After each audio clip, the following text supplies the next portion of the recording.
ஒருத்தன் சம்பாதிக்கிறதுனுடைய முதல் நோக்கம், நீ ஆபீஸ்ல வேலை செய், சொந்தமா கடை வச்சிரு, என்னமா நீ மேனேஜர் ஆயிரு அல்லது கூலியாள் ஆயிரு. முதல் நோக்கம் சம்பாதிப்பதற்கு உங்கள் குழந்தைகளுக்கு நீங்கள் சொல்லிக் கொடுங்கள். அடித்து சொல்லுகிறேன், கோடி ரூபாய் இல்லாவிட்டாலும் கூட ஒரு கோடீஸ்வரன் என்ன வாழ்க்கை வாழ்றான்னு அல்ல அந்த பிள்ளைக்கு தருவான். எழுதி வச்சுக்கோங்க. பெருமானார் சொல்லுகிறார்கள், நான் சம்பாதிக்கிறது கூலி வேலையாக இருந்தாலும் யாரெல்லாம் யார்கிட்டையும் கையேந்த கூடாது, உன்கிட்ட மட்டும்தான். அதுக்கு தான் இந்த சம்பாத்தியம் அப்படின்னு சொல்லணும். எப்படி சொல்லணும்? என் மரணம் வரை நான் பெற்ற பிள்ளையிடத்தில் கூட எனக்கு இது வேணும் கேட்க கூடாது, நீ தந்தா போதும். சொல்லி பாருங்களேன், கடைசி நேர தண்ணி வரை உங்களுடைய வாயில் இறைவன் ஊட்டுவான். நல்லா ஒண்ணு புரிஞ்சுக்குங்க, நீங்க வச்சிருக்க காசுகளும் படிப்பையும் கொண்டு இந்த உலகத்துல வாழ முடியாது. அல்லாஹ் நாடணும்.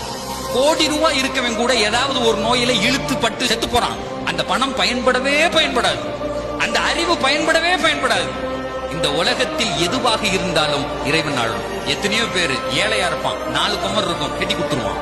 குவைத்துல ஆயில் கம்பெனில மேனேஜரா இருக்கேன், ஆனா இங்க பார்த்தா ஒரு வீடு கட்ட முடியலங்கிறான். என் பிள்ளைய படிக்க வச்சு ஒழுங்கா கட்டி கொடுக்க முடியலங்கிறான். வித்தியாசம் இருக்கு சார்.